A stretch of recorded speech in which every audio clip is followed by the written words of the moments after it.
हमारी भारतीय संस्कृति सदैव से धर्म प्रधान रही है।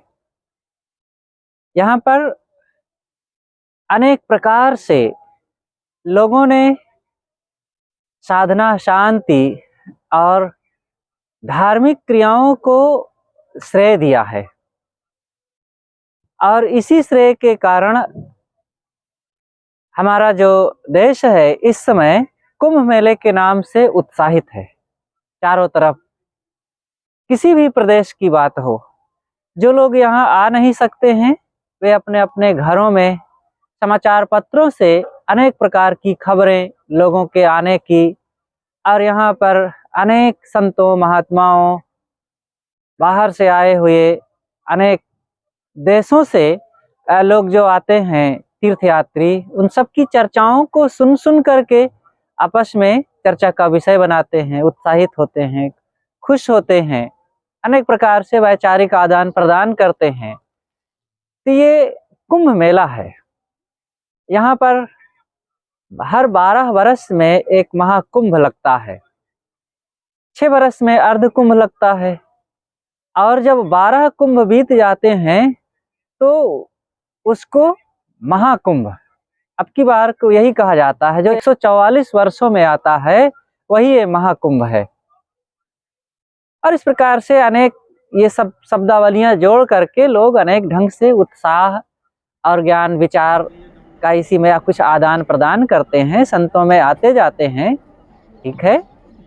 लेकिन ये कुंभ मेला अनेक रीति रिवाज, संस्कृति, विचार, ज्ञान, उपासना और दर्शन का बाजार है। अनेक ढंग से लोग अपने अपने विचारों को यहाँ पर लोगों में प्रचारित करते हैं। ये बहुत बढ़िया है। उत्साह पूर्वक किसी भी ढंग से अपने जीवन में ज्ञान भक्ति का प्रकाश फैलाना एक व्यवहारिक रूप से कहें या ये जीवन में उत्साह भरने के लिए अच्छी चीज है, लेकिन इसी उत्साह में ही केवल रुक नहीं जाने की जरूरत है।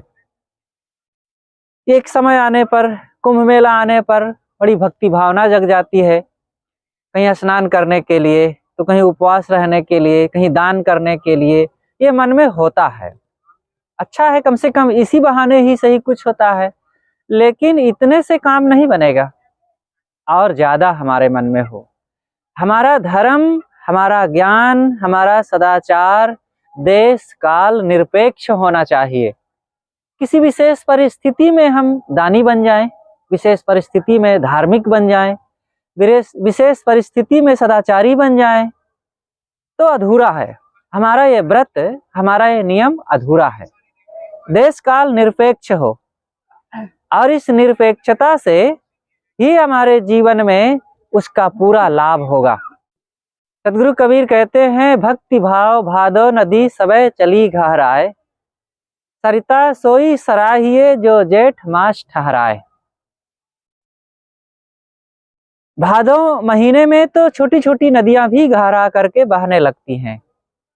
उस नदी की प्रशंसा है, उस नदी की विशेषता है जो जेठ महीने में भी बहे। थोड़ा थोड़ा ही पानी रहे, लेकिन जब जेठ में भी पानी रहता है तब वो प्रशंसनीय नदी मानी जाती है। इसी प्रकार हमारे जीवन में ज्ञान, भक्ति, धर्म, उपासना, शांति, सदाचार की बात है। बहुत ज्यादा ना हो, थोड़ा थोड़ा ही हो, लेकिन हम नैतिक नियमों से, सदाचार से, भक्ति और उपासना में और सद्गुणों को धारण करके गुरु संतों के प्रति, शांति और साधना के प्रति सदैव उत्साहित रहें, सदैव हमारे जीवन में वो व्रत चलते रहें। तो ये हमारा जो व्रत है, ये जो नियम है, ये जो भक्ति है, ये दुख नाशक होगी और इसी से शांति मिलेगी। यही हमारे मन पर बंधनों को काटने का काम करेगी।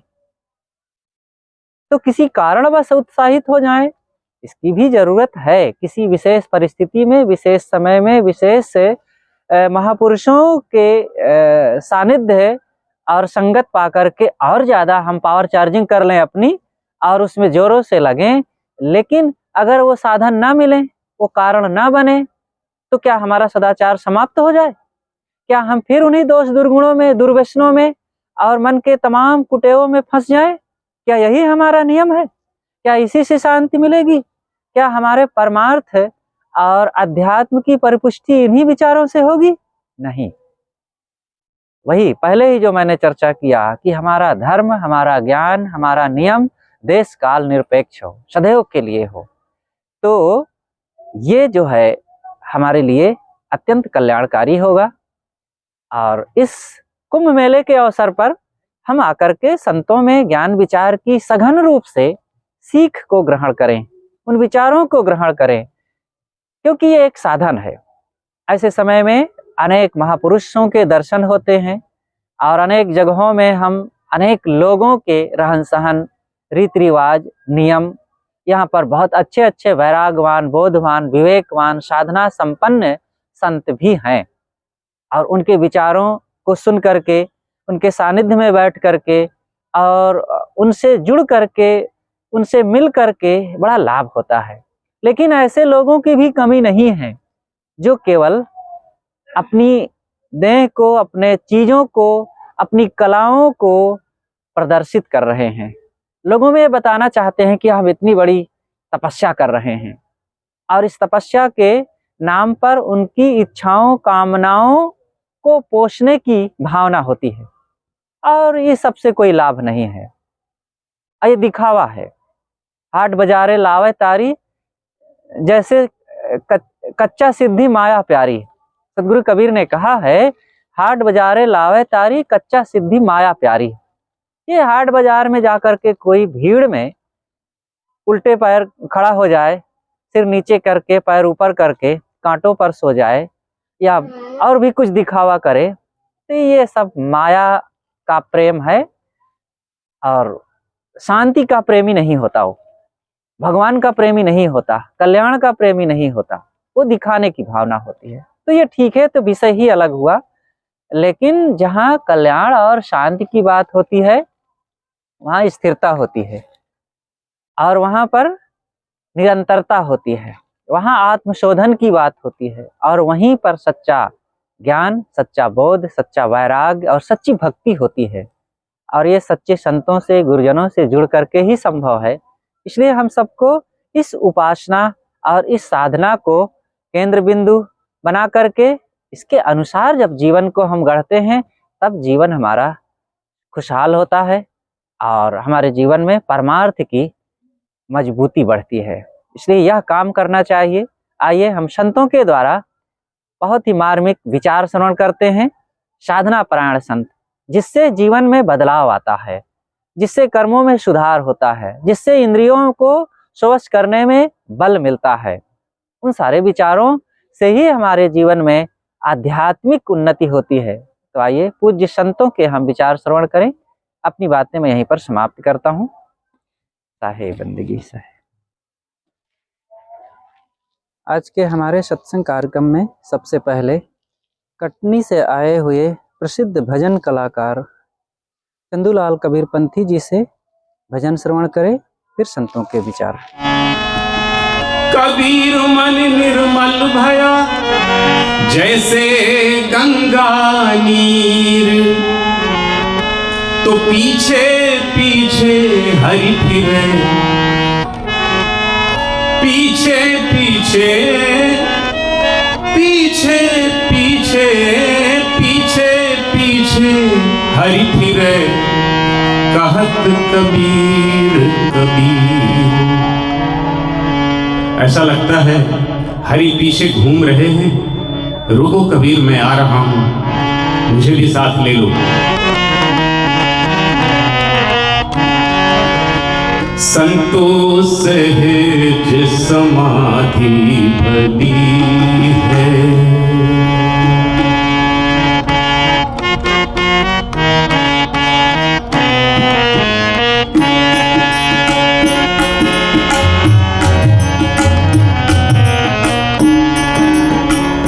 संतोष सहज समाधि भली है, संतोष सहज समाधि भली है।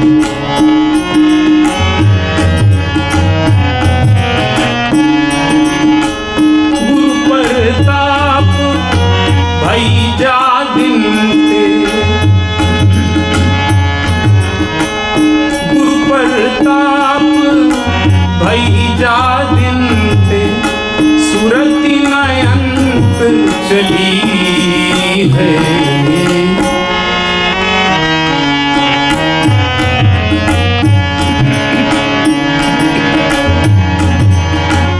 संतोष सहज समाधि भली।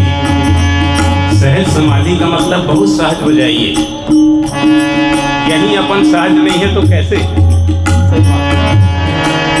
संतोष सहज समाधि भली है।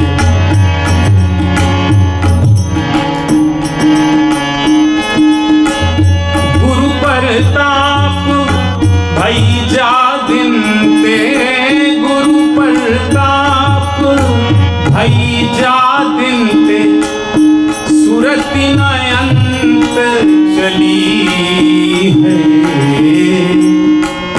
संतोष सहज समाधि भली है।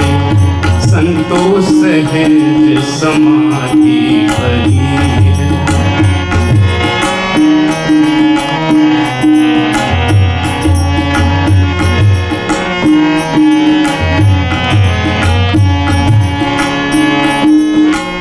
जहाँ जहाँ डोलूं, और ये दशा आते ही साहब कहते हैं, जहाँ जहाँ डोलूं सो परिक्रमा, जहाँ जहाँ डोलूं,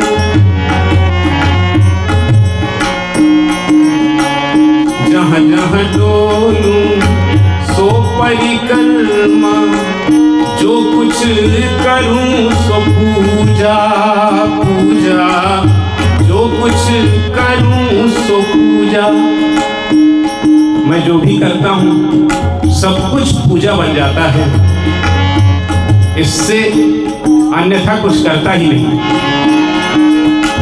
साहिब कहते हैं, जहाँ जहाँ डोलूं सो परिक्रमा, जो कुछ करूं सो पूजा। जब सोऊं तब करूं दंडवत, जब सोऊं तब करूं दंडवत, भाव मिटाऊं दूजा। संतोष सहज समाधि भली है। संतोष सहज समाधि भली है। संतोष सहज समाधि भली है।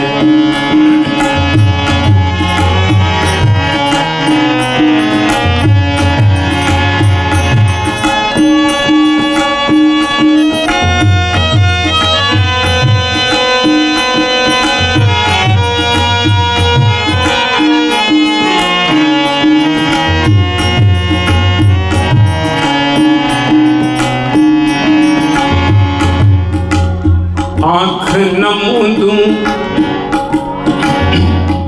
जैसे कि हठ योगी करते हैं, आंख बंद करके कान बंद करके, और क्या क्या सुनते रहते हैं भीतर की आवाज।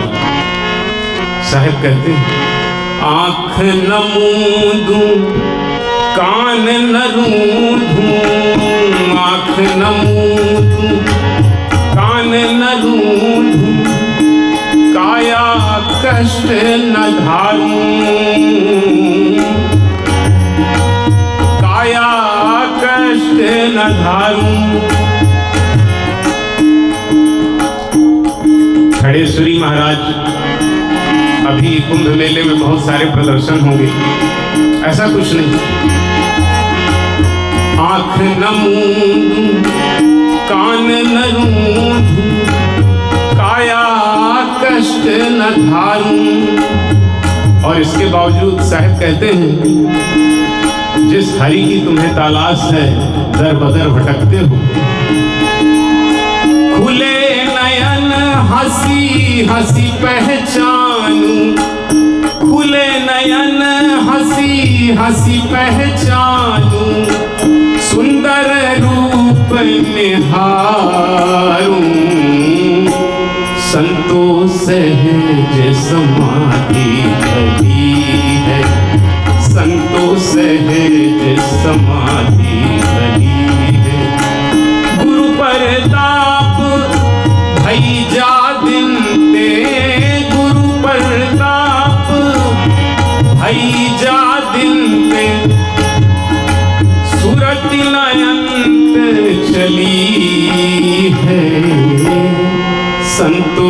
सहज समाधि भली है, संतो सहज समाधि भली है।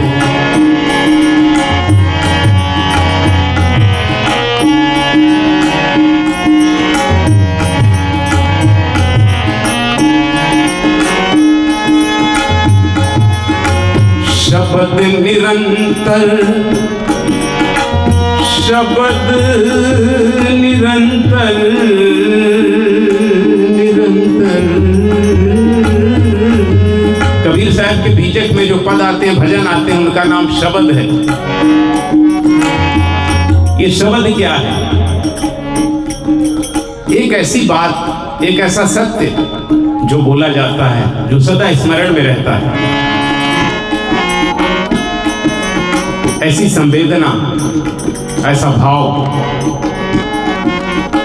शब्द निरंतर मनुआ लागा, शब्द निरंतर मनुआ लागा, मलिन वासना त्यागी,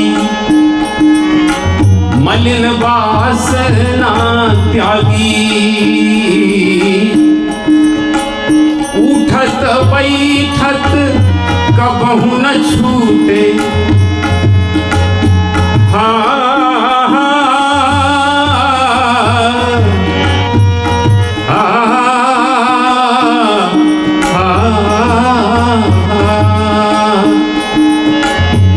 उठत बैठत कबहु न छूटे, ऐसी तारी लागी, संतो सहज समाधि भली है, संतो सहज समाधि भली है।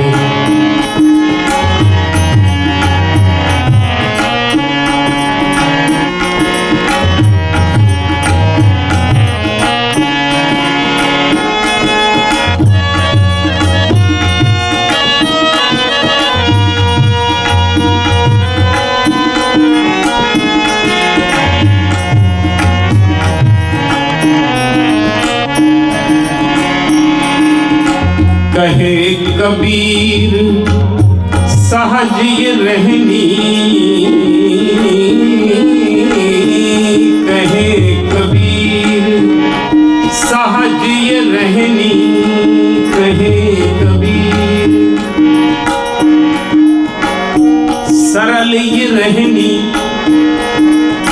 कहे कबीर सहज ये रहनी। जो परिगट करी गाई,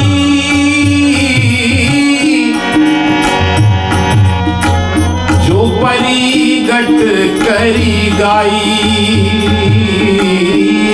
कहे कबीर सहज रहनी, कहे कबीर सहज रहनी। जो परिगट करी गाई, सुख दुख से वो परे परम पद,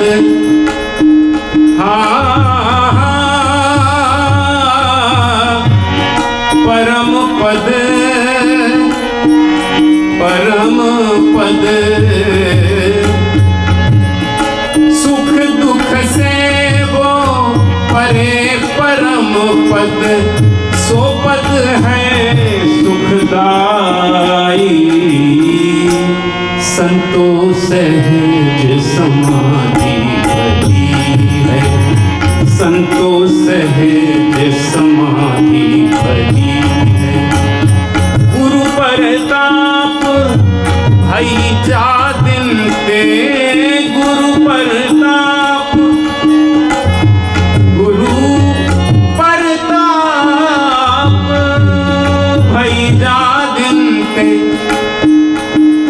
ये सुरति नायंत चली है, संतो सहज समाधि भली है, संतो सहज समाधि भली है, संतो सहज समाधि भली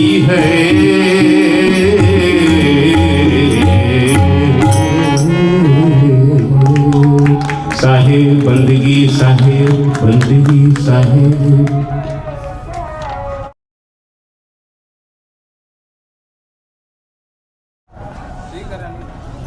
अर्चनी वंदनी प्रातः स्मरणी मुद मंगलमय संत समाज, सत्संग प्रेमी, कुंभ मेला में पधारे सभी भक्त सज्जनों एवं देवियों,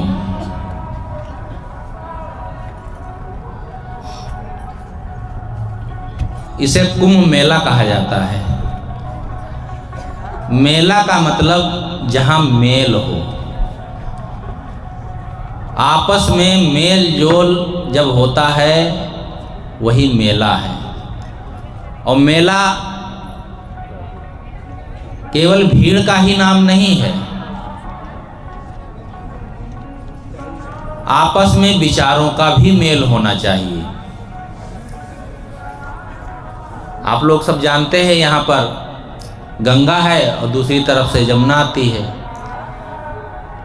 लेकिन इस स्थान को त्रिवेणी संगम कहते हैं। जबकि दो ही नदियां दिखती हैं तो द्विवेणी कहना चाहिए, लेकिन कहते हैं त्रिवेणी।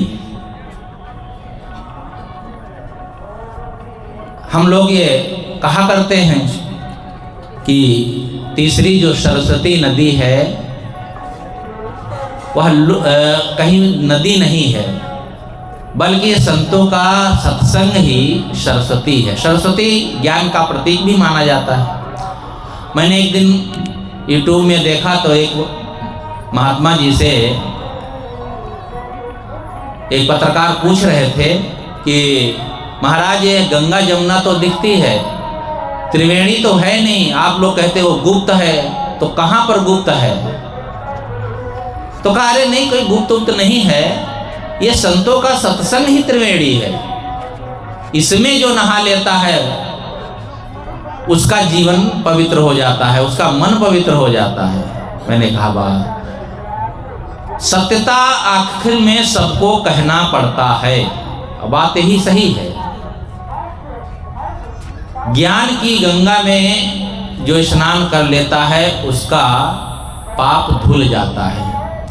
बाहर ये जो गंगा है, यमुना है, त्रिवेणी है, संगम जिसे कहते हैं, साफ शुद्ध पानी हो तो शरीर का मैल धुल सकता है, लेकिन मन का मैल धुलने के लिए, क्योंकि पाप मन में होता है, शरीर में कहीं चिपका नहीं होता है। गलत कर्म किए हैं तो मन में उसके संस्कार बन गए हैं। अब वे बुरे संस्कारों को धुलना है, साफ करना है, तो कैसे साफ होंगे? अच्छे विचारों से। किसी गंदे कपड़े को साफ करने के लिए शुद्ध पानी चाहिए। तो हमारे जीवन में जो गलत आचरण हो गए हैं उनको साफ करने के लिए, उनको धुलने के लिए, उनमें परिवर्तन लाने के लिए अच्छे विचार चाहिए, तब हमारा मन धुल सकता है। यही एक त्रिवेणी जो है सरस्वती के रूप में कहा जाता है, वो संतों के विचार है। और इसमें जो स्नान करता है वही मानो अपने मन के कलमश को धो रहा है। इसीलिए तो कहा गया है तीर्थ वही जो पाप से तारत। अब प्रश्न होता है पाप से कौन सा तीर्थ तारता है? ये हरिद्वार, इलाहाबाद, नर्मदा, कौन से तीर्थ में जाएंगे? तो आगे विचारक ने स्वयं ही उसका उत्तर दिया, तीर्थ वही जो पाप से तारत, पाप वही मन मद विकारा, सो सतसंगत तीर्थ सत्य है, दुर्गुण नाशक लागे न बारा। वास्तव में सत्संग ही ऐसा तीर्थ है जिससे दुर्गुण दूर होने में देर नहीं लगती है।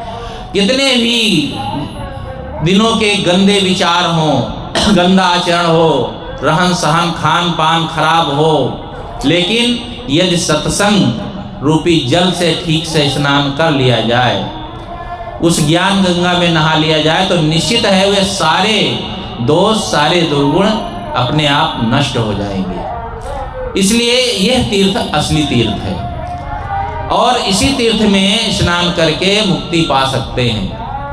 लोग सब कहते हैं मरने के बाद जो पुण्य करता है वो स्वर्ग में जाता है, और जो जीवन में अपने सारे बंधनों को काट दिया वो मोक्ष पाता है।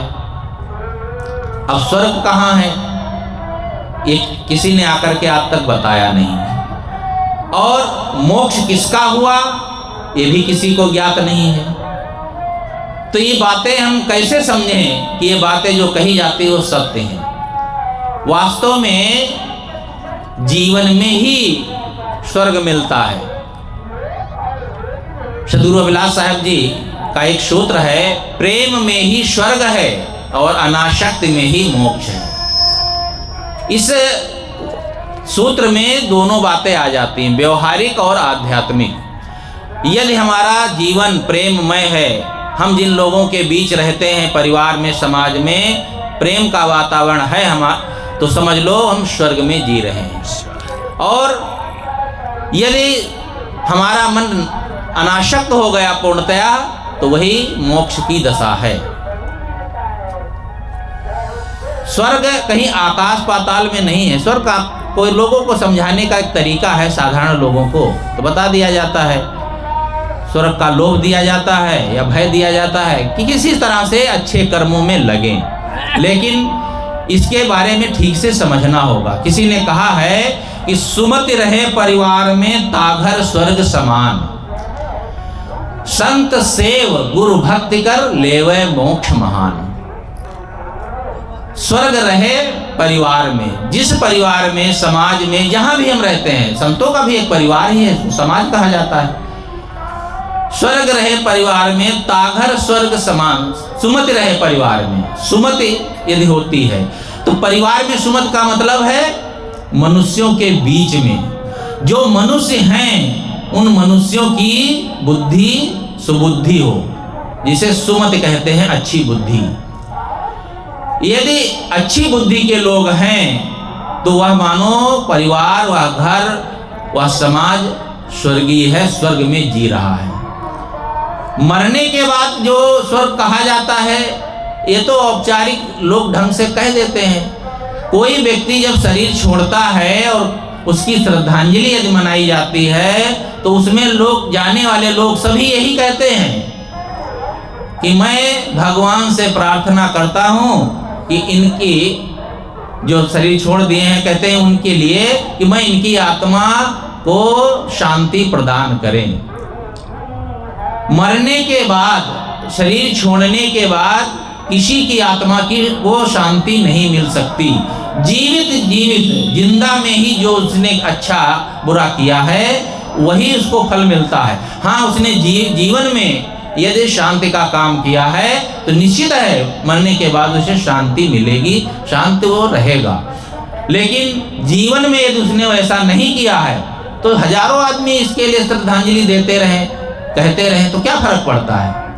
ये तो परंपरा है, कहने का तरीका है। कोई शरीर छोड़ता है तो उसके लिए कहते हैं, लिखते भी हैं स्वर्गीय, फलाने बाबू स्वर्गीय।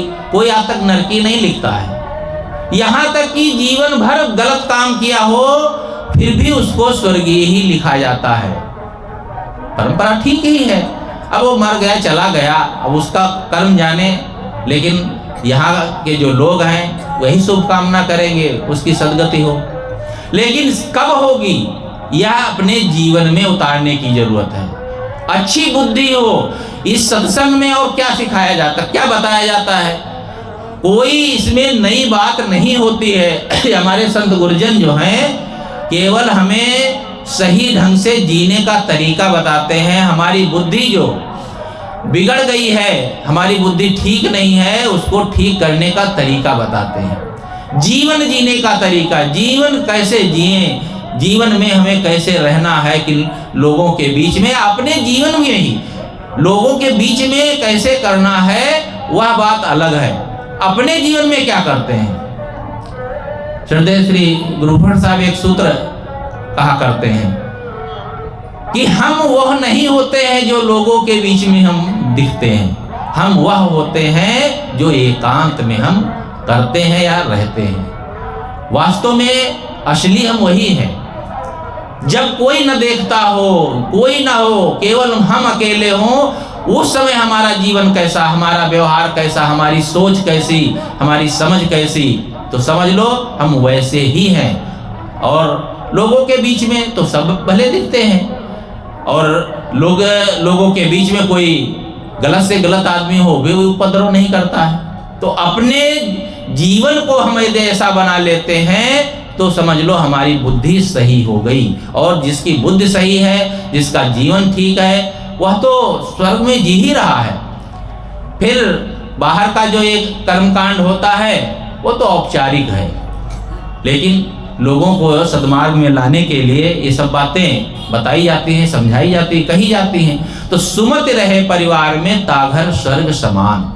साहिब स्वर्ग का अर्थ भी कहते थे सुंदर वर्ग, सुंदर परिवार वही स्वर्ग है। संत सेव गुरु भक्ति कर लेवे मोक्ष महान। संतों की सेवा और गुरु भक्ति।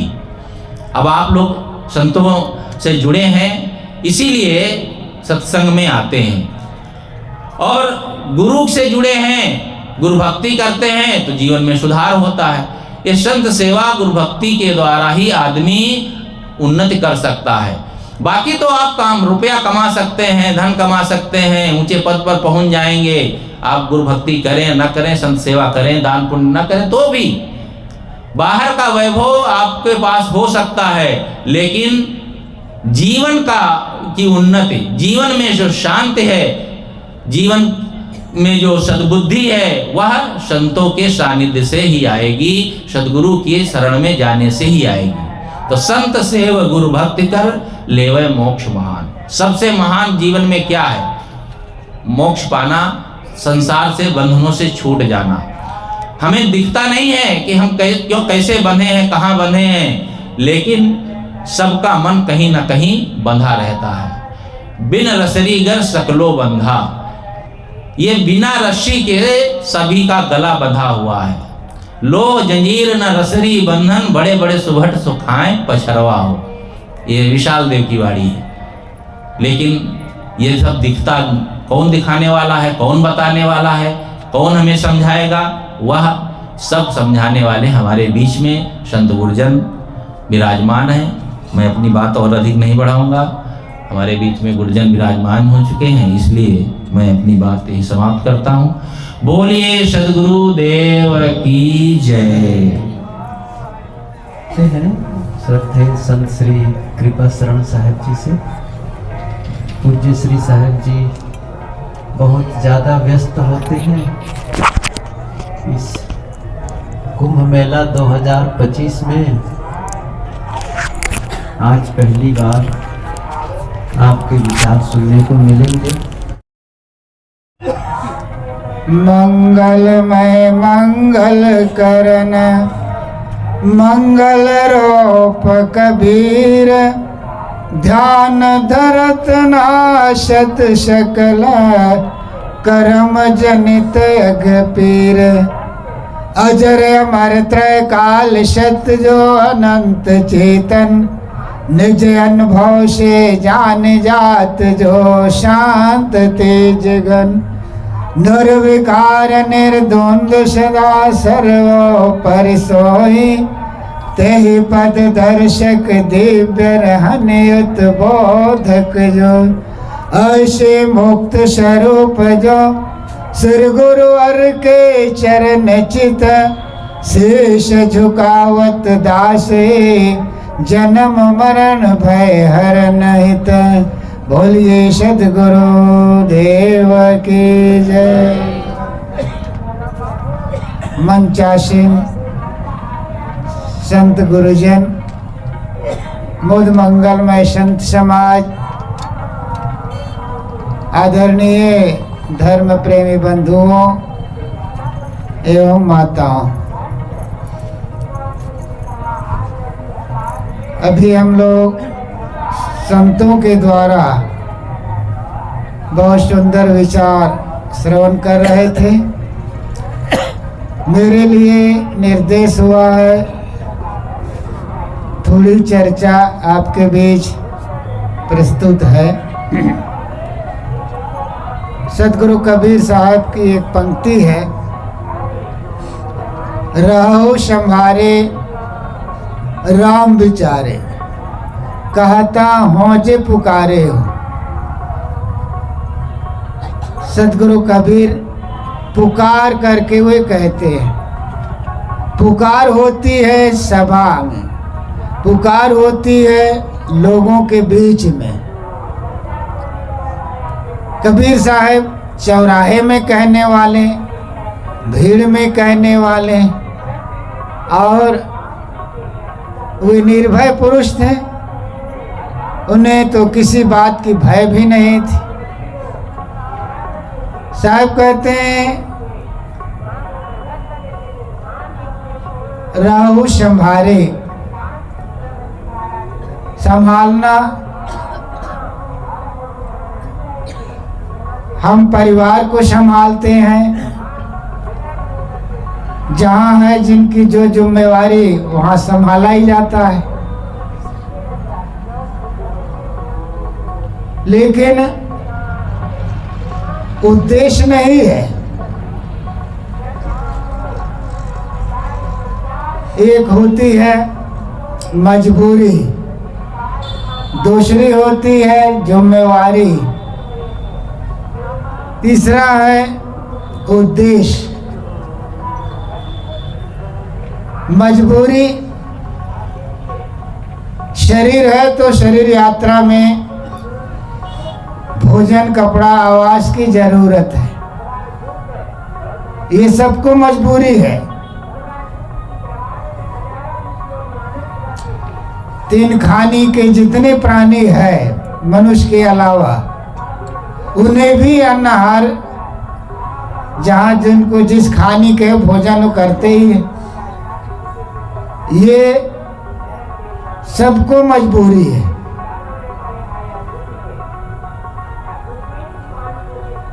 दूसरा है जिम्मेवारी, जो जहाँ है वहाँ अपनी जिम्मेवारी निभाते हैं। इसी को कर्तव्य भी कहा जाता है। जिस परिवार के बीच में है वहाँ का अपनी जिम्मेवारी है, जिस समाज में है वहाँ अपनी एक जिम्मेवारी है। जो जिस योग्यता के हैं उसके अनुसार उनकी जिम्मेवारी भी होती है, उनको निभाना पड़ता है।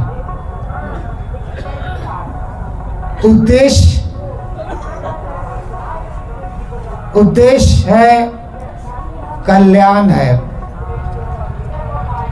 प्राप्तव्य क्या है, उद्देश्य क्या है? अपना उद्देश्य को सबको समझना चाहिए।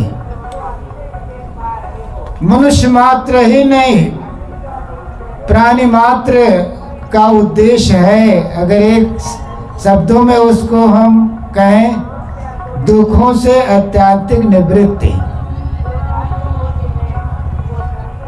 ऐसा कोई प्राणी नहीं जो दुख चाहते हो, लेकिन जिह्वा की लंपटतावश मनुष्य, जो कमजोर प्राणी है, उनको मार करके खा भी जाते हैं। अब मनुष्य तो विवेकशील प्राणी है। मनुष्य तो यही चाहते हैं किंचित मात्र दुख ना हो, दुखों की आत्यंतिक निवृत्ति हर मनुष्य चाहता है। सदगुरु कहते हैं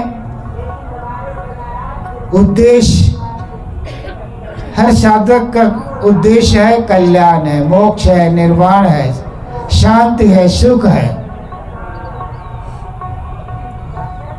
जीवन भर मजबूरी में बिता दें, मजबूरी है, उद्देश्य नहीं है। जीवन भर जिम्मेवारी में बिताएं, अपना उद्देश्य को भी सामने ना रखें, ये भी हमारी गहरी भूल होगी। सदगुरु कहते हैं राहु संभारे, संभालना। परिवार को हम संभालते हैं,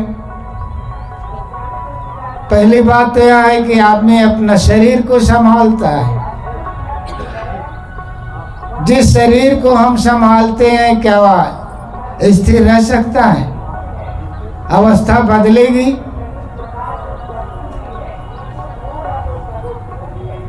बचपना का शरीर बदल जाता है, जवानी का शरीर बदल जाता है, किशोर अवस्था का शरीर बदल जाता है, अंत में जर्जरता आती है और शरीर एक दिन काम में नहीं आता है।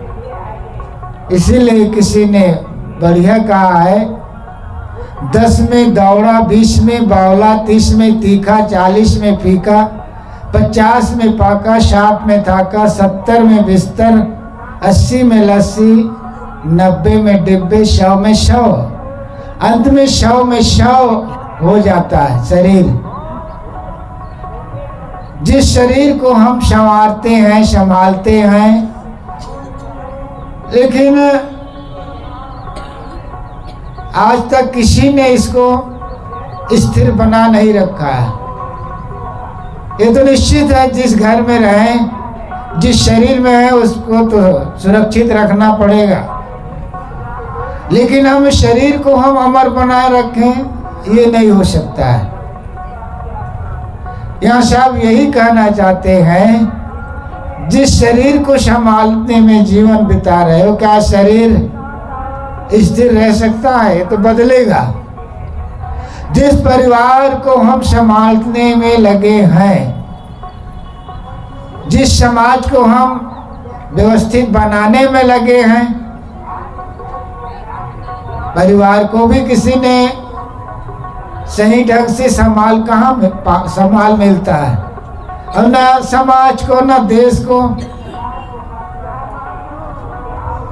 यदि संभालना है जिसमें हम स्वतंत्र और आजाद हैं, वो है अपना स्वभाव को, अपने मन को, अपने इंद्रियों को। इसी में हम स्वतंत्र हैं और बाकी में हम परतंत्र हैं।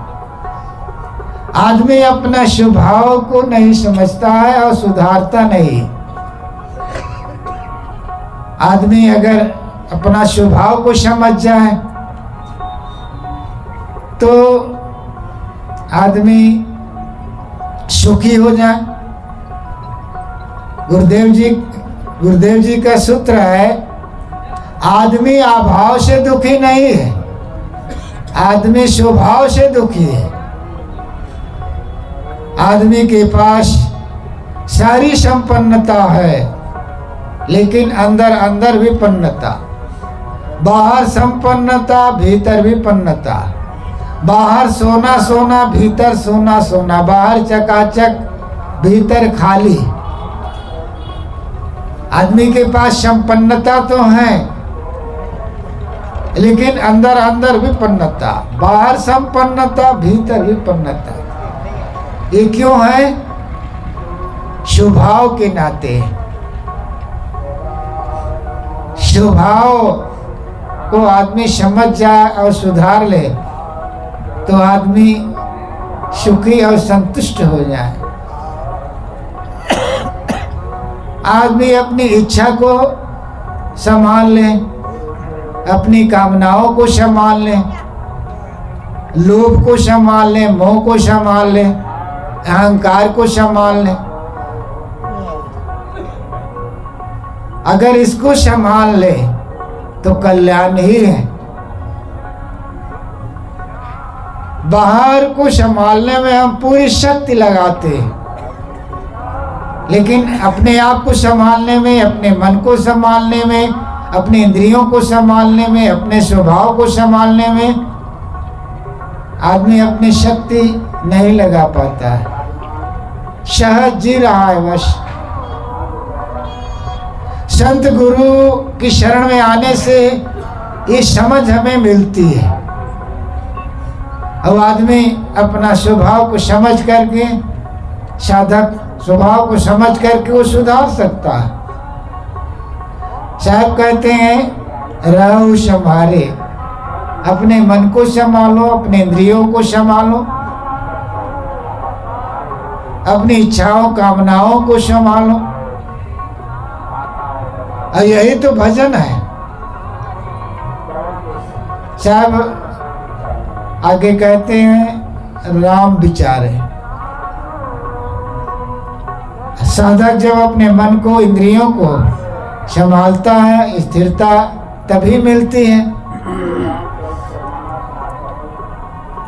राम विचारे, साहब कहते हैं राम पर विचार करो, मैं पुकारे जा रहा हूं। राम पर हम विचार करें। कबीर साहिब का राम, कबीर साहिब के विचार, कबीर साहिब का राम बाहर नहीं भीतर है। वैसे उनका राम सगुण परमात्मा, सगुण राम प्राणी जगत है। प्राणी में वे परमात्मा को देखते हैं। मनुष्य के रूप में, प्राणी के रूप में परमात्मा विद्यमान है और सबके भीतर में परमात्मा बैठा हुआ है। सगुण परमात्मा बाहर और निर्गुण परमात्मा भीतर है। इसलिए साहब कहते हैं सरगुण की करी सेवा। ये सगुण जो परमात्मा है, प्राणी के रूप में है, मनुष्य के रूप में है, ये जो परमात्मा है जीता जागता, हम इसको नहीं पहचान पाते। इसलिए सदगुरु कबीर कहते हैं सोई नूर दिल पाक है, सोई नूर पहचान। वह नूर, वह परमात्मा, वह ईश्वर तो दिल पाक में है। पवित्र हृदय में ही, पवित्र मन में ही परमात्मा का साक्षात्कार होता है। विशुद्ध बुद्धि परमार्थ वेदनम। स्वामी शंकराचार्य कहते हैं विशुद्ध बुद्धि में ही, निर्मल बुद्धि में ही परमात्मा का स्वरूप का साक्षात्कार होता है। प्रसन्न चित्तम परमार्थ दर्शनम। प्रसन्न चित्त में, निर्मल मन में ही परमात्मा का स्वरूप का साक्षात्कार होता है। हृदय जब तक पवित्र नहीं होगा, निर्मल नहीं होगा, तब तक आत्मा का अनुभव, परमात्मा का अनुभव नहीं होगा। कबीर साहिब परमात्मा, परमात्मा प्राणी के रूप में है और सबके दिल में जो बैठा हुआ है वो परमात्मा है। सहज लोग भाषा में आदमी प्रयोग करते हैं दुष्ट आत्मा, प्रेत आत्मा, महात्मा, परमात्मा। जो दुष्टता में उतर आए उसे कहा जाता है दुष्ट आत्मा है, इनके पास बैठो मत। प्रेत आत्मा, जो आत्मा शरीर छोड़ के चली गई उन्हें प्रेत आत्मा। महात्मा, जिन्होंने अपने आप को परिशुद्ध कर लिया, महात्मा, महान आत्मा हो गए। परमात्मा, सब तरफ से निष्काम हो गए, वो परमात्मा अर्थात महान हो गए। परमात्मा कहीं बाहर नहीं है जो हमें मिल जाए। हमारे ऋषि मुनियों ने धर्म ग्रंथों में ये बातें आई है। उस परमात्मा जो सबके घर में बैठा हुआ है, सबके दिल में बैठा हुआ है, जीता जागता है, खाता पीता है, चलता फिरता है, वो असली परमात्मा है। इसलिए साहब कहते हैं राहु समारे राम विचारे। अपने मन को, अपने इंद्रियों को संभालो, राम पर विचार करो। मैं पुकारे जा रहा हूँ। कबीर साहब पुकार करके वो कहते हैं कि सबके दिल में बैठा हुआ राम है, उस राम को पहचानो, उसमें स्थित हो। और हमारे संत गुरुजन है, उनसे हम सुनेंगे। अपनी बात यहीं पर विराम। बोलिए सदगुरु कबीर साहिब की जय।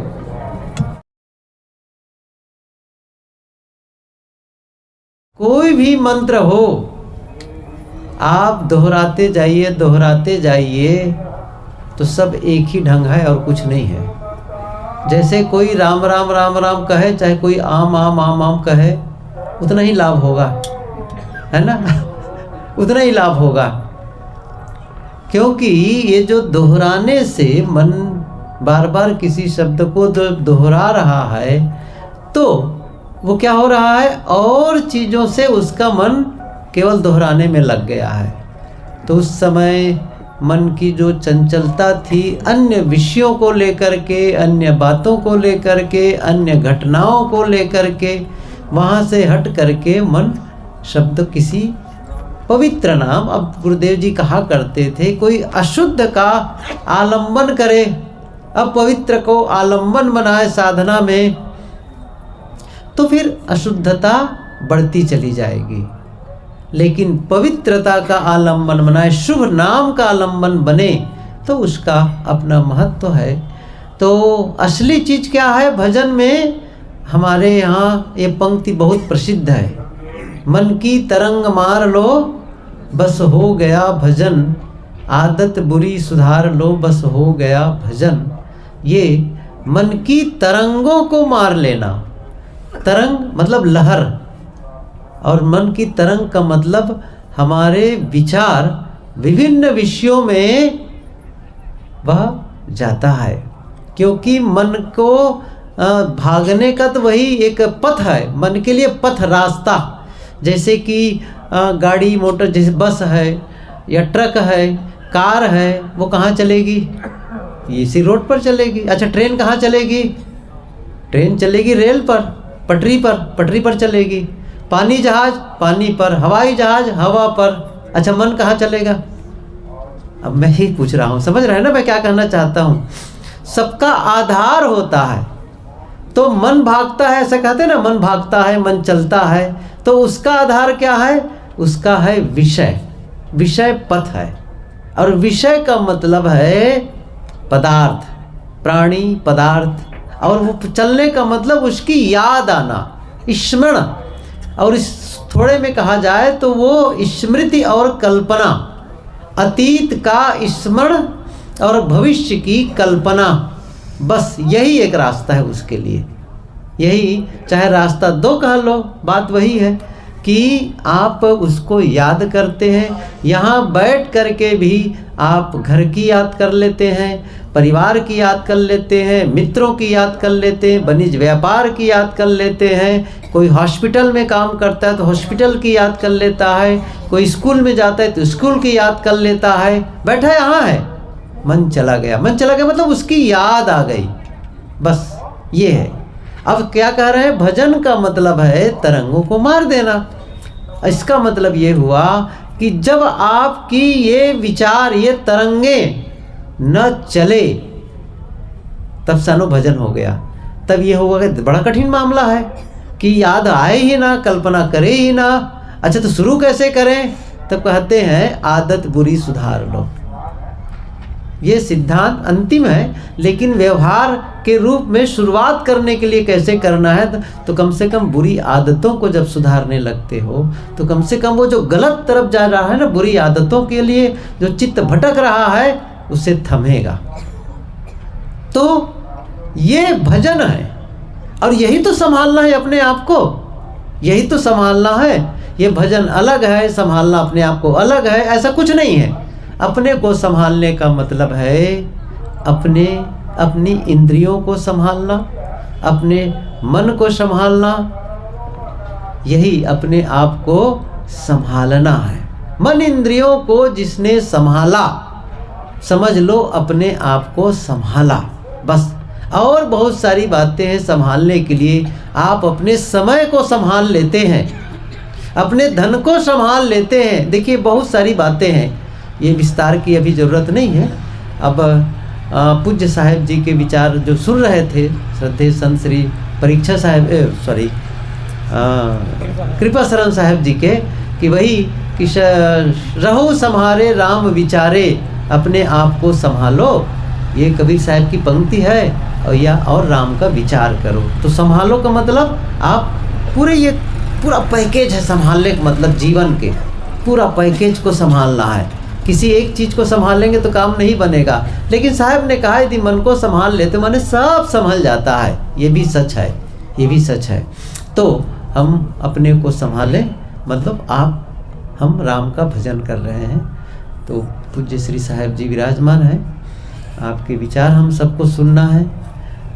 मैं आपसे विनम्र निवेदन करता हूँ कि आप अपने सुंदर विचारों से हम सबको लाभान्वित करने की कृपा करें। पूज्य श्री साहेब जी।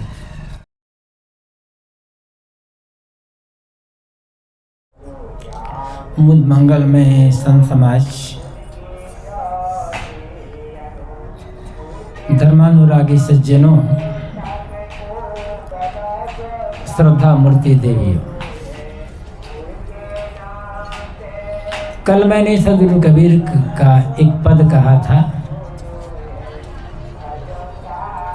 और उस पर कुछ निवेदन किया था। नर हरि लागी दौं विकार बिनु ईंधन, मिले न बुझावन हारा। ऐ नर हरि में लगो। साहब बहुत बड़े शब्द शिल्पी थे। डॉक्टर हजारी प्रसाद द्विवेदी ने इसलिए लिखा कि कबीर वाणी के डिक्टेटर। उन्होंने जिस शब्द का जिस प्रकार से प्रयोग करना चाहा वैसे कर लिया। भाषा में वो शक्ति नहीं है जो कबीर की किसी बात को ना मान सके। इस शब्द में ये जो पद है, इसका पहला जो शब्द है नर, इतना ही पर्याप्त है। वैसे नर का होता है पुरुष, लेकिन ये जो नर शब्द केवल पुरुषों के लिए नहीं है, मानव मात्र के लिए, चाहे वो स्त्री हो चाहे पुरुष हो। नर एक ऐसा शब्द है जिसमें केवल दो अक्षर हैं, दो व्यंजन हैं, ना और रा, मात्रा कुछ भी नहीं है।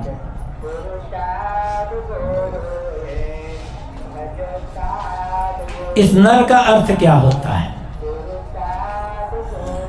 हम अपने नरत्व को भूल गए हैं, इसलिए साहब संबोधन में ही याद करवाते हैं कि तुम नर हो। तो नर का अर्थ क्या होता है? न और र ये दो व्यंजन है, दो अक्षर। न का अर्थ होता है नहीं, निषेधात्मक। र का अर्थ होता है रमन करना, आसक्त होना।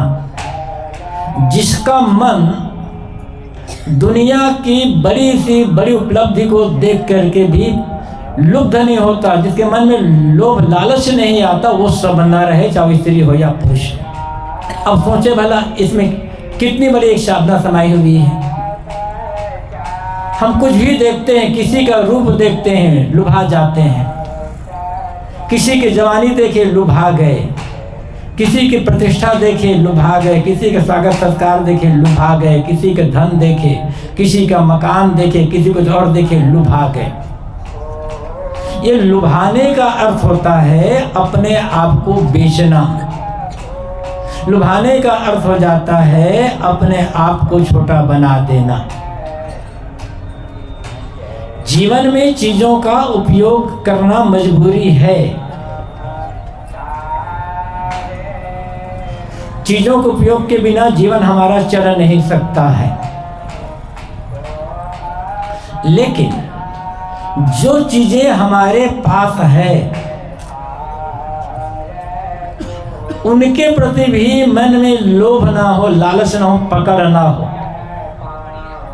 और जो चीज़ें हमारे पास नहीं हैं उनको देख करके मन ललचाता ना रहे, तो समझ ले आप नर हैं, अपनी नरत्व तो पहचान ले, जीवन जी लिया, कृतार्थ है। ऐसी बात नहीं है कि बस साधुओं के लिए है, बात मनुष्य मात्र के लिए है। ललचा ललचा करके अपने को आप कब तक छोटा बनाते रहेंगे? कितने लोग कहते हैं मैं भूखों मरना भले पसंद करूंगा, लेकिन किसी के सामने हाथ नहीं फैला सकता। स्वाभिमान होता है, बहुत अच्छी बात है। ऐसा स्वाभिमान हर किसी के पास होना चाहिए। क्यों हाथ फैलाएंगे? हाथ से काम करें, हाथ फैलाने की आवश्यकता नहीं है।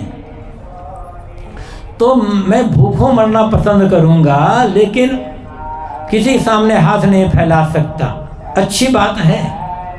लेकिन यदि मन से ललचा रहे हैं, सोचते हैं कि ये मुझे ये दे दे, तो आप अपने को बेच दे, फिर स्वाभिमान कहाँ रहा? बाहर से मुख से कह देना कि मैं भूखों मरूंगा लेकिन हाथ नहीं फैला सकता, ये बात सरल है। किंतु जब मन भी ना फैले, रंच मात्र उसके लिए मन में लोभ ना हो,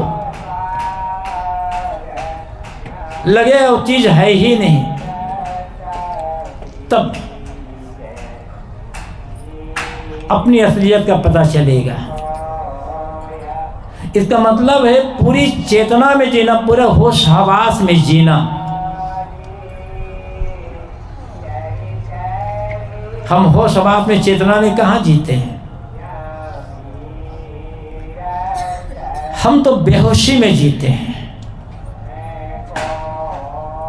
और बेहोशी में जीने वाला आदमी न जीवन की असलियत को समझ सकता है, न अपनी सत्ता महत्ता को समझ सकता है, और न दुनिया की हकीकत को समझ सकता है, क्योंकि बेहोश है। एक शराबी आदमी शराब पी लिया, बेहोश हो गया, कुछ न कुछ बक रहा है, कुछ को कुछ कह रहा है। वही आदमी जब होश में रहेगा तब अन्यथा नहीं बोलेगा, गाली नहीं देगा और शब्द का प्रयोग नहीं करेगा। जहाँ तहाँ, जैसे बेहोशी में, शराब के नशा में नाली में लेट गया, सड़क में लेट गया, कहीं लेट गया, तो जब चेतना में रहेगा, होश में रहेगा, तब नाली में तो नहीं लेटेगा, गंदगी में तो नहीं लेटेगा। तो वो तो शराब पी करके बेहोश है। हम भी शराब पिए हैं, अहंकार की शराब है, मोह माया की शराब, अहंता ममता की शराब है, और बेहोशी में जी रहे हैं। जो नहीं सोचना चाहिए वो सोच रहे हैं, जो नहीं बोलना चाहिए वो बोल रहे हैं, जो नहीं खाना चाहिए खा रहे हैं, जो नहीं पीना चाहिए पी रहे हैं, जो नहीं देखना चाहिए देख रहे हैं, जो नहीं करना चाहिए कर रहे हैं। बेहोशी तो है। कितना पढ़े लिखे हैं ये मतलब नहीं है। देखेंगे बेहोशी की हालत में एक अनपढ़ और एक विद्वान, दोनों में कोई अंतर नहीं होता। एक अनपढ़ देहात का गंवारा कहलाने वाला आदमी शराब पी रहा है और शराब पीकर अनबन बोल रहा है। एक अच्छा पढ़ा लिखा विद्वान व्यक्ति शराब पीकर अनबन बोल रहा है, दोनों में अंतर क्या है? फिर बेहोशी की हालत में दोनों बराबर हो गए ना। बाहर से लगता है होश में है, भीतर से होश में कहाँ है? भीतर से होश में होते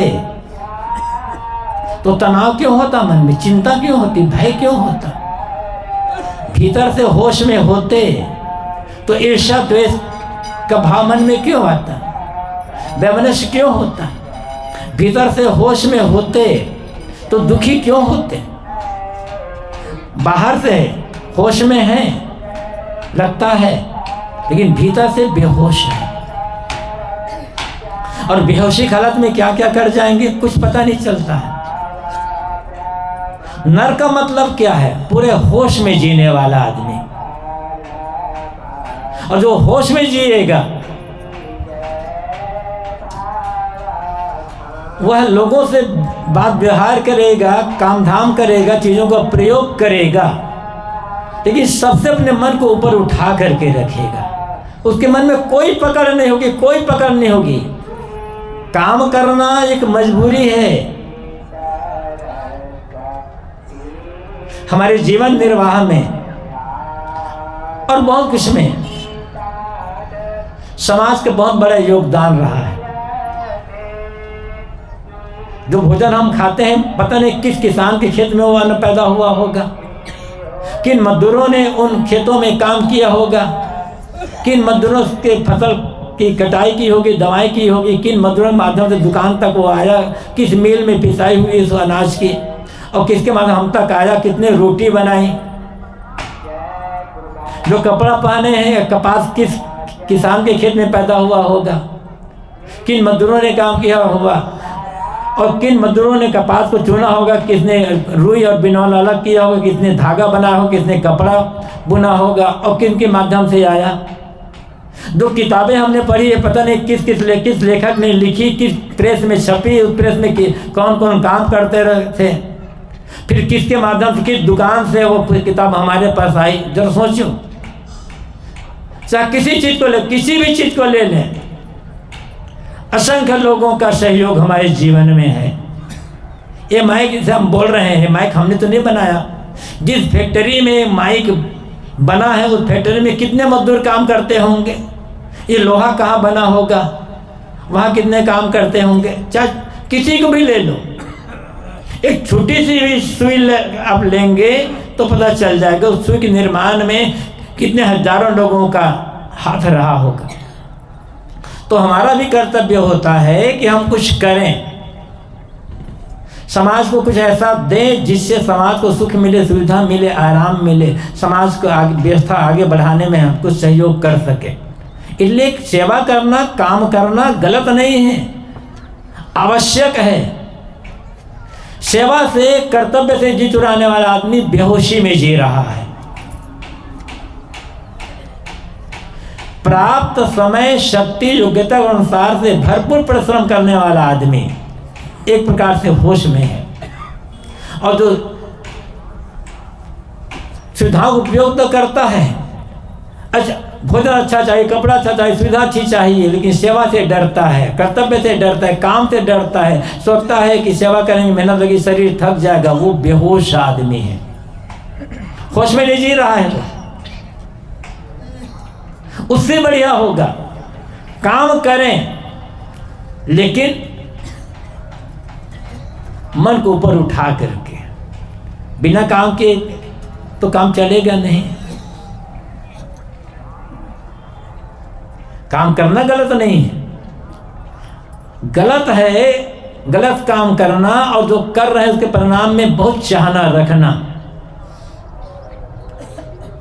कुर्वन्नेवे कर्माणि जिजिविषे शतं समाः एवं तयि नान्यथेतुवत् न कर्म लिप्यते नरे।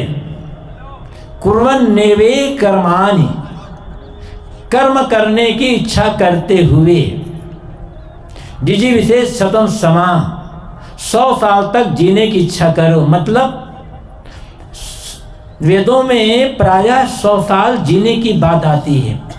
जीवम सर्दा शतम, पश्चिम सर्दा शतम, प्रभवाम सर्दा शतम, संयाम सर्दा शतम, ये 100 साल जीने के।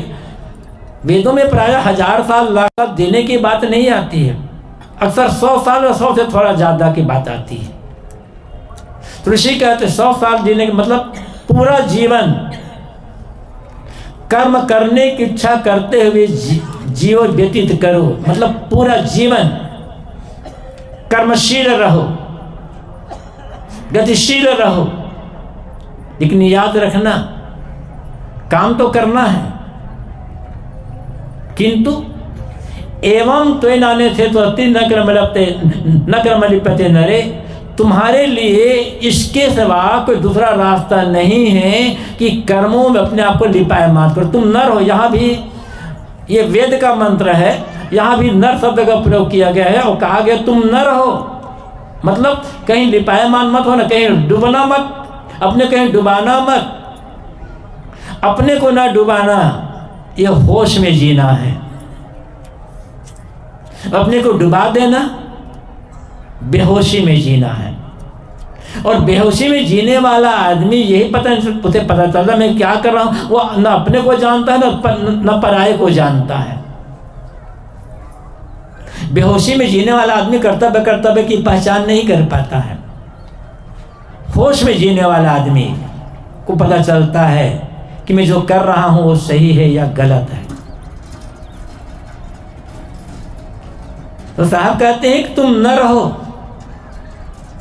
सेवा करो, लेकिन कहीं कोई पकड़ ना बनाओ, कहीं किसी कुछ भी चीज को देख करके मन में तुम्हारी लोभ ना हो, लालच ना हो। चीजें आती है जाती है, रहने वाले नहीं किसी के पास। न सामान्य चीजें रह जाती है, न विशेष चीजें रह जाती है, न सस्ती न महंगी। कुछ भी बिगड़ जाए, जो बिगड़ जाए उसकी चिंता मत करो, जो नहीं मिला उसके लिए लोभ ना करो, केवल काम करो, जीवन निर्वाह चीजें मिलती चली जाएगी। बड़ी आसानी से बात समझ में आ सकती है। ये जीवन जीने का बड़ा सुंदर तरीका है, लेकिन हम भूल जाते हैं, हम लोभ में पड़ जाते हैं, लालच में पड़ जाते हैं, और जब चीजें नहीं मिलती तब अमरस में हम जीते हैं। मन में अमरस हो जाता है या क्रोध हो जाता है। ये क्रोध आना भी बेहोशी है, अमरस मन में अमरस होना ये भी बेहोशी है।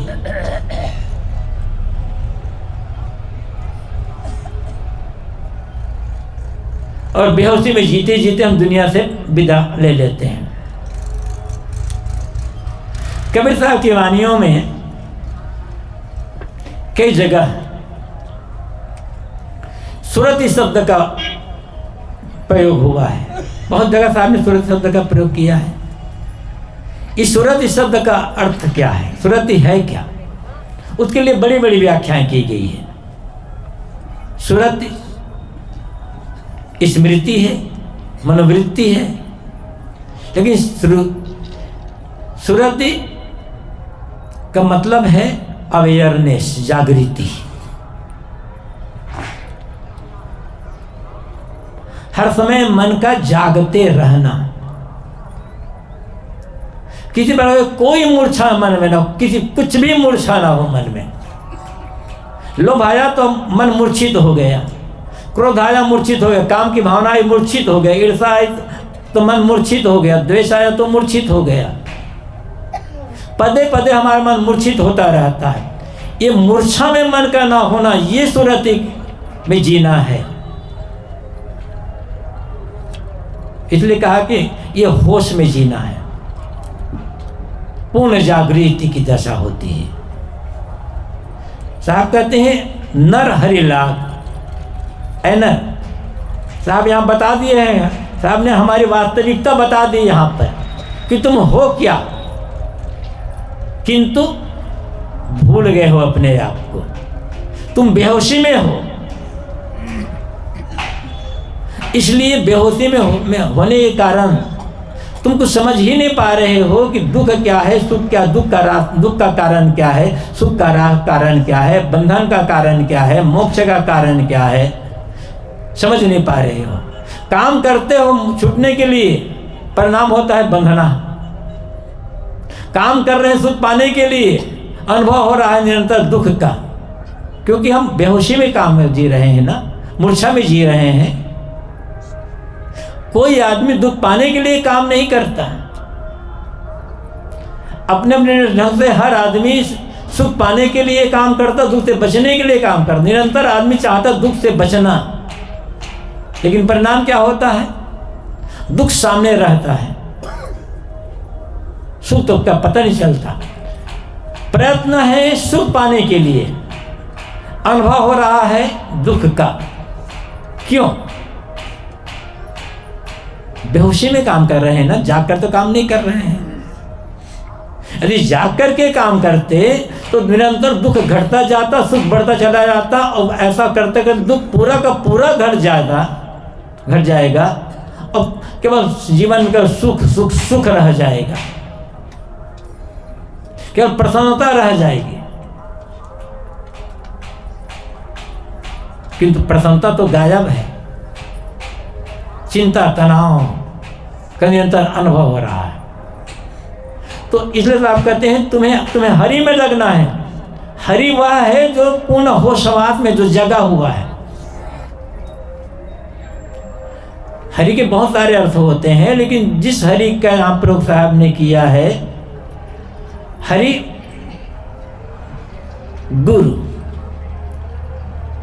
हरति हरिया, जो हरण करे वो हरि है। इसलिए हरि जो हरण करे हरि है, इसका निषेधात्मक अर्थ भी है और विधेयात्मक अर्थ भी है। जो हमारे सुख को, हमारी शांति को, हमारी प्रसन्नता को, हमारे विवेक को, आत्म जागृति को हरण कर ले, वो माया को भी हरि कहा जाता है।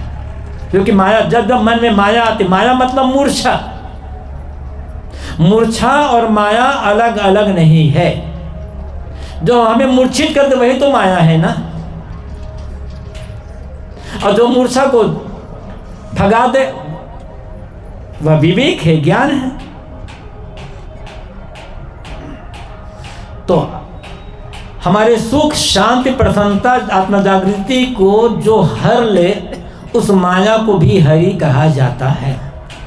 लेकिन साहब यहाँ हरि में लगने की बात है, हरि से हटने की बात नहीं है। यदि हरि से हटना होता तब हरि का अर्थ माया होता। लेकिन साहब कहते नर हरि लाग, एवं तुम हरि में लगो तो फिर वो कौन होगा? जो हमारे दुख को, पीड़ा को, अशांति को, चिंता को, अज्ञान को हरण कर ले, वो ज्ञान हरि है। क्योंकि ज्ञान में लगना है, और ज्ञान देने वाले हैं गुरु। बिना गुरु ज्ञान न मिले कहा गया है। गुरु ज्ञान दाता है। ज्ञान दाता क्या है? गुरु हमारे भीतर के ज्ञान को जगाता है, हमें हमारे ज्ञान से परिचय कराता है। तो गुरु का फिर हरि फिर कौन हुआ? जिसकी मूर्छा टूट चुकी है।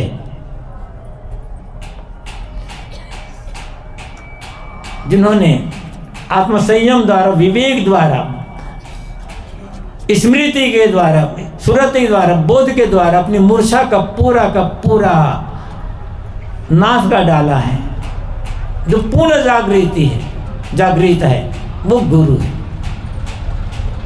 और ऐसे गुरु की शरण में यदि हम लगते हैं, यहाँ बात लगने की है। लगना मतलब जुड़ना, और लगने का मतलब क्या है? लगने का मतलब होता है गुरु के उपदेश को जीवन में जीना। गुरु के पास जाना अलग चीज होते हैं। पहले तो जाया जाता है, पहले हम जाते हैं कहीं पर, और जब कहीं भी हो कि आप सिनेमा घर में गए, पहले तो आप जाएंगे ना, और सिनेमा घर में देखिए, सिनेमा चालू हुआ, और सिनेमा देखते देखते इतना मुग्ध हो गए आप, इतना बाहर क्या है, घर में क्या हुआ नहीं हुआ, चीज़ सब कुछ को भूल गए। मतलब आप सिनेमा में लग गए। और यदि सिनेमा देख रहे हैं, मन में चिंता बनी है, यहाँ बात हो, सिनेमा में लगे नहीं हो अभी आप। पहले तो इसलिए हम गुरु के पास जाएंगे, और जब गुरु के पास जा करके सेवा करते हुए, भक्ति करते हुए, गुरु के ज्ञान में मन इतना लग जाए कि विषय विकार की बात मन में आई ही ना, तब समझना होगा हम गुरु में लगे हैं। और साहब लगने को कर रहे हैं, लेकिन हम कहाँ लग पाते हैं? साहब कहते तुम न रहो, भूल गए हो, इस अपनी वास्तविक दशा में फिर से आना है तुम्हें, तो तुम्हें गुरु में लगना होगा, ज्ञान में लगना होगा। अब गुरु में, चाहे गुरु में लगे कहें, चाहे ज्ञान में लगे कहें, बात एक ही है। तो गुरु वह है जिसकी मूर्छा दूर हो चुकी है, और जिसकी मूर्छा दूर हो चुकी है उसकी उपासना से हमारी मूर्छा दूर होगी। एक जो आदमी मूर्छा में जी रहा है वो हमारी मूर्छा को दूर कैसे करेगा? हम तो मूर्छित हैं पहले से, और जैसे हम गुरु कहते हैं वो भी मूर्छित है, तो दो मूर्छित आदमी मिलेंगे, कौन किसकी मूर्छा को दूर करेगा? बंधे को बंधा मिला छूटे कौन उपाय। बंधे हुए आदमी को बंधा हुआ आदमी मिल जाए तो कौन किसको छुड़ाएगा? इसलिए कर सेवा निर्बंध की पल में ले छुड़ाए। निर्बंध की सेवा करो, और निर्बंध हुआ होगा जिसकी मूर्छा दूर हो चुकी है। इस आप कहते हैं जिनकी मूर्छा दूर हो चुकी है उनके पास जाओ, ताकि वहां से तुम्हें अपनी मूर्छा दूर करने का रास्ता मिल सके, एक औषधि मिल सके। अब प्रश्न ये होता है, ऐसे हरि में, ऐसे गुरु में लगना तो है, क्यों लगना है? मैंने कहा था कि मूर्छा दूर करने के लिए। अब हमारे भीतर मूर्छा है, इसकी पहचान क्या है? कल कहा था साहब कहते हैं दांव विकार, तुम्हारे भीतर दांव आग नहीं लगी है। हर आदमी भीतर लगी है आग, हर आदमी भीतर आग लगी है, और इसकी पहचान क्या है? समझ लो, किसी भी बात को लेकर के मन में टेंशन आया, तनाव, तो समझना कि मेरे भीतर आग लगी हुई है। चिंता है मन में, भय है मन में, अशांति है मन में, तो समझ लेना होगा कि मेरे भीतर आग लगी हुई है। दुर्भाग्य यह है कि हम आग में जल तो रहे हैं, किंतु आग को हम समझ नहीं पा रहे हैं। ये आग कहां से लगी, क्यों लगी, कितने लगाई, न समझ रहे हैं, न समझने का प्रयास कर रहे हैं। तो ये जो आग लगी है जिसमें हम निरंतर जल रहे हैं, पीड़ित हो रहे हैं, इसी आग को बुझाने के लिए हरि में लगना है, गुरु से ज्ञान प्राप्त करना है। और ये आग ऐसी है, अनवरत जलती है, अनवरत जलती रहती है। कभी कभी लगता है कि बुझ तो रही है, लेकिन वो बुझनी होती है, राख में थोड़ी दब जाती है। जैसे ही अनुकूलता मिली, उद्दीपन आया, वो आग फिर भभक पड़ती है। लगता तो है कि हमारे भीतर की क्रोध की आग बुझ गई है, लेकिन थोड़ी सी प्रतिकूलता मिली, भभक पड़ी आग। लोभ की आग, वासना की आग, लगता है कि बुझ गई है, लेकिन बस उस आग को जलाने के लिए कोई उद्दीपन, कोई एक कारण मिला, बस भभक पड़ी आग।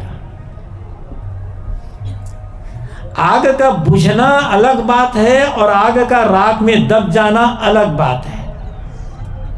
बुझने का मतलब है फिर से न सुलगना, फिर से न भभकना, और दबने का अर्थ है फिर से भभकने की संभावना है। क्या वो भभकेगी, भभकेगी, दबी हुई है। हम आग को दबाने का प्रयास तो करते हैं, कभी कभी दबाना अच्छा होता है, लेकिन बराबर दबाते रहे, बराबर दबाते रहे, बराबर दबाते रहे, तो एक गांठ बनेगी मन में, और गांठ बराबर चुभती रहेगी। समय से कभी कभी दबा दे, लेकिन जब विवेक द्वारा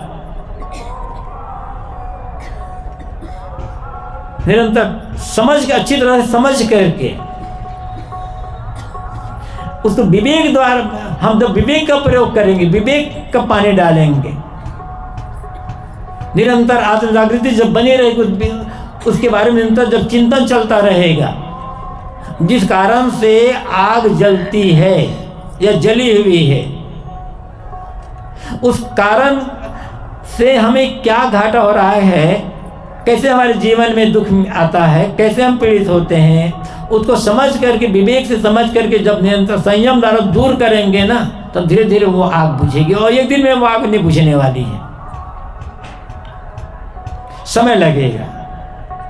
सोचिए कि जल्दी से जल्दी हम इस आग से छुटकारा पा जाएं, तो जल्दबाजी में दमन तो हो सकता है, शमन नहीं होगा। दमन में पुनः उभरने की संभावना है और शमन में सारी संभावनाएं खत्म हो चुकी है।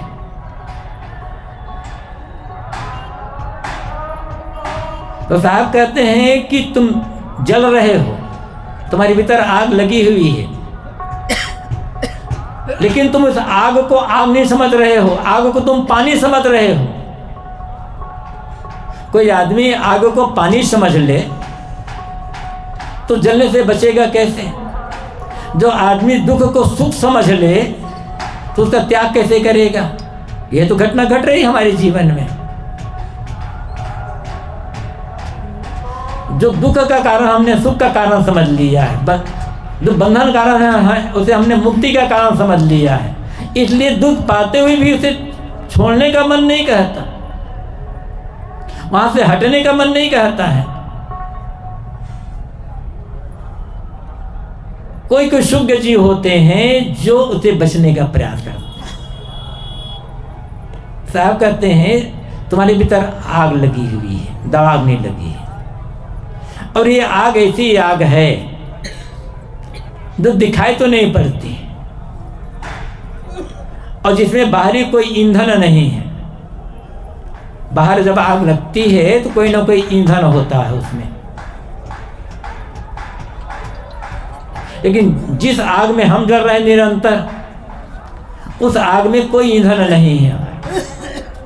बाहरी ईंधन देखने के दिखाई नहीं पड़ता वो ईंधन, न तो आग दिखाई पड़ती है, न तो उस जिस ईंधन को पा करके आग लगी हुई है वो ईंधन दिखाई पड़ता है, क्योंकि बाहरी नहीं है, आंतरिक है।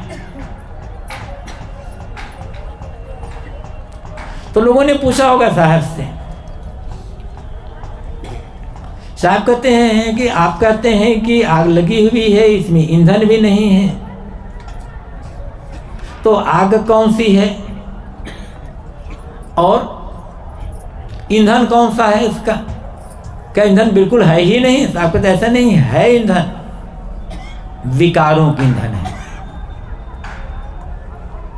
वैसे गोस्वामी जी का एक दोहा है, उन्होंने कहा है,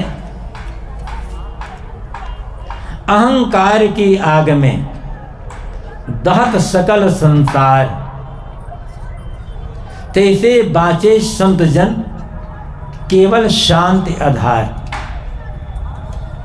अहंकार की आग में सारा संसार जल रहा है, इस अहंकार की आग से वही बचेगा जिसके मन में शांति होगी, लेकिन शांति ऐसे नहीं आएगी, नहीं, उसके लिए पूरे जीवन को तपाना पड़ता है। अहंकार क्यों आया मन में, अहंकार कैसे दूर हो सकता है? जब इस पर निरंतर चिंतन होगा, और जब जिन जिन कारणों से अहंकार होता है उनके प्रति लोभ और ममता, अंतर ममता का भाव जब मिट जाएगा और जब सब कुछ को निस्सार लगने लग जाएगा, तब अहंकार गलेगा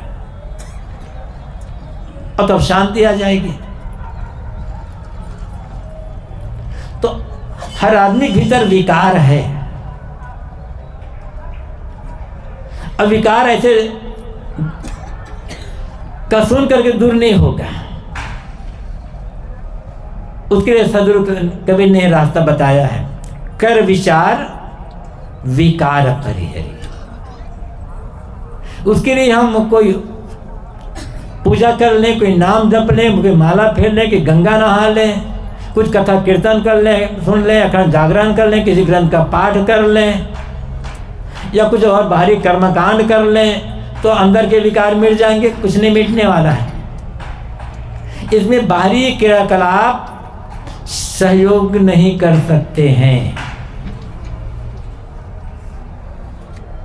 नाम तो जप रहे हैं, माला भी जप रहे हैं, गंगा स्नान भी कर रहे हैं बराबर, कोई पूजा भी कर रहे हैं बराबर, लेकिन विकार तो जो का तो है। आंतरिक विकार, काम क्रोध लोभ मोह तो छोड़ दो, ये सब करने वाले लोग सामान्य दुर्व्यसन बीड़ी तंबाकू गुटखा का त्याग नहीं कर पा रहे हैं, तो और विकारों का त्याग की बात कहाँ है।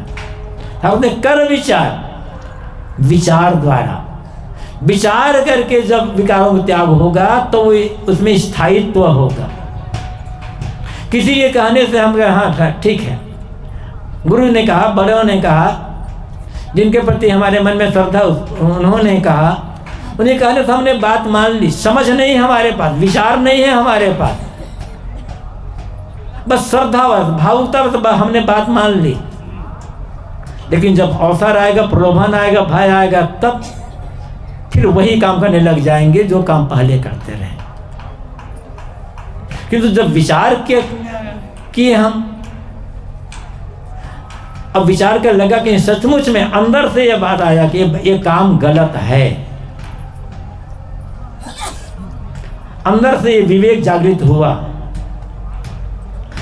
और विवेक विचार के द्वारा समझ करके, समझ पूर्वक उसका त्याग किए, तब फिर वो विकार शांत हो जाएगी। ये शमन करना होता है, फिर आग बुझ जाएगी। इसलिए साहब कहते हैं कर विचार, विचार करो और तब विकारों का त्याग करो। विचार करके जिन्होंने विकारों का परित्याग कर दिया, जिनके जीवन के विकार शांत हो गए, या पूरा शांत नहीं हुए तो बहुत सारे विकार शांत हो गए हैं, और जो शेष है विकार उनके शांत करने के लिए, मिटाने के लिए जो काम कर रहे हैं, वही तो गुरु है, वही तो हरि है। उन्हीं को साहब ने यहाँ कहा तरन तारण सोए, जिनका विचार पूर्वक काम करने से जिनका मन निर्विकार हो चुका है, सारे विकार मिट गए हैं, वह भवसागर से मुक्त हो गया है। ऐसे जो है साहब कहते हैं उनके पास जाओ, क्योंकि जलन का कारण, दुख का कारण विकार ही है। और जिनके जीवन में कोई विकार नहीं रह गया, वो शीतल हो गया, क्योंकि आग बुझ गई।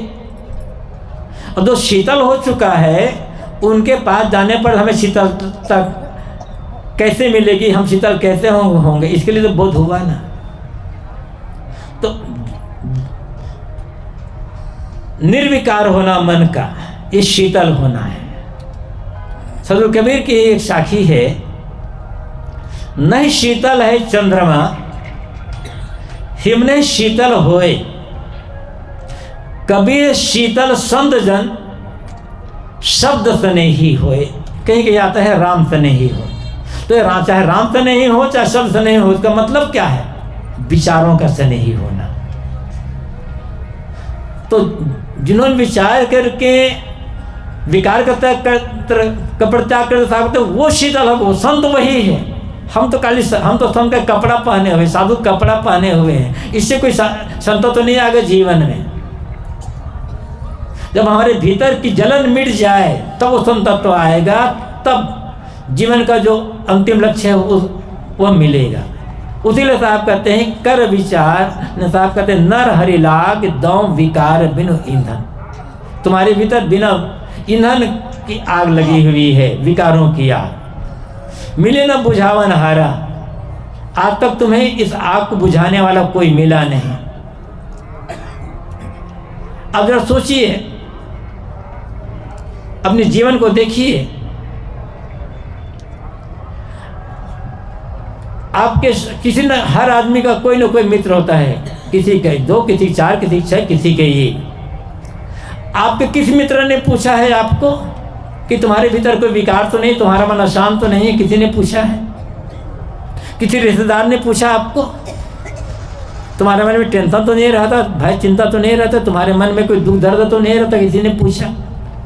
तुम्हारे परिवार के लोगों ने, आपके परिवार के लोगों ने पूछा आपको? ना परिवार के लोग पूछते हैं। हाँ, धन दौलत के बारे में पूछेंगे, काम धाम क्या करते हो, नहीं करते हो, क्यों नहीं करते हो, ये पूछेंगे। घर द्वार कैसा है, बाल बच्चे कैसे हैं, ये पूछेंगे और सारी बातें पूछेंगे। लेकिन न तो आपके परिवार वाले, न आपके रिश्तेदार, न मित्र, कोई नहीं पूछने वाला है कि तुम्हारे भीतर में कोई विकार तो नहीं, तुम्हारा मन अशांत तो नहीं, कोई जलन तो, कोई पीड़ा तो नहीं तुम्हारे मन में। ये जो पूछने वाला है, कौन पूछेगा? जिन्होंने अपने मन की पीड़ा को शांत कर लिया है, जिनकी मन की पीड़ा मिट चुकी है, जिनके अंदर के विकार समाप्त हो चुके हैं, जिनका जीवन निर्विकार हो गया है या वो निर्विकार होने के लिए जो काम कर रहा है, वही पूछने वाले हैं। ले साहब कहते हैं तुम्हारे बहुत लोग होंगे, तुम भले कह सकते हो हमारे ये हैं, हमारे वो हैं, हमारे इतने हैं, लेकिन जो उतने लोग हैं, चाहे जितने लोग हों, कम हो तो ज़्यादा हो तो, उनकी संगति में तुम्हारी आग बुझने वाली नहीं है। इसलिए तुम्हें हरि में लगना है। इसलिए तुम्हें जिनकी मूर्छा दूर हो चुकी है, ऐसे गुरु के पास जाना है। ऐसे गुरु के पास जा करके अपनी मूर्छा को दूर करने का काम करना है। जिससे हमारे मन की मूर्छा दूर हो, उसी का नाम है भजन। उसका आप साधना कर सकते हो, तपस्या कर सकते हो, या कुछ भी कर सकते हो, लेकिन जिस उपाय से, जिस रास्ते से चल करके हमारे मन की मूर्छा दूर हो करके आत्म जागृति बन जाए, वही है राम भजन, वही है भगवत भजन, वही सत्संग, वही साधना है। इसलिए हम सबको चाहिए, यदि सचमुच में जीवन का आनंद लेना है, आत्मकल्याण का काम करना है, अपने को समझना है, लोगों की सेवा करना है, अपने भीतर की मूर्छा को मिटाना होगा। और मिटाने के लिए जिनकी मूर्छा मिट चुकी है, ऐसे जो हरि हैं, ऐसे जो गुरु हैं, ऐसे जो संत हैं, उनकी शरण में जा करके लगना होगा, समर्पित कर, लगने मतलब समर्पित करना होगा अपने आप को, तब ये काम बनेगा। इसलिए इस एक पंक्ति में सदगुरु कबीर ने हमारे कल्याण के लिए सारी बातें बता दी है। समझना है और केवल समझ कर रुकना नहीं, समझ करके उस समझ का प्रयोग करना है, जीवन जीना है। तो निश्चित है हम और आप ये सुंदर जो मानव जीवन मिला है, इस जीवन को सार्थक कर सके, इसी के लिए संतों गुरुजनों का प्रयास है। हम सत्संग में आते हैं, बस जागना है और जाग करके उसी जागृति में पूरा जीवन जीने का काम करना है बस।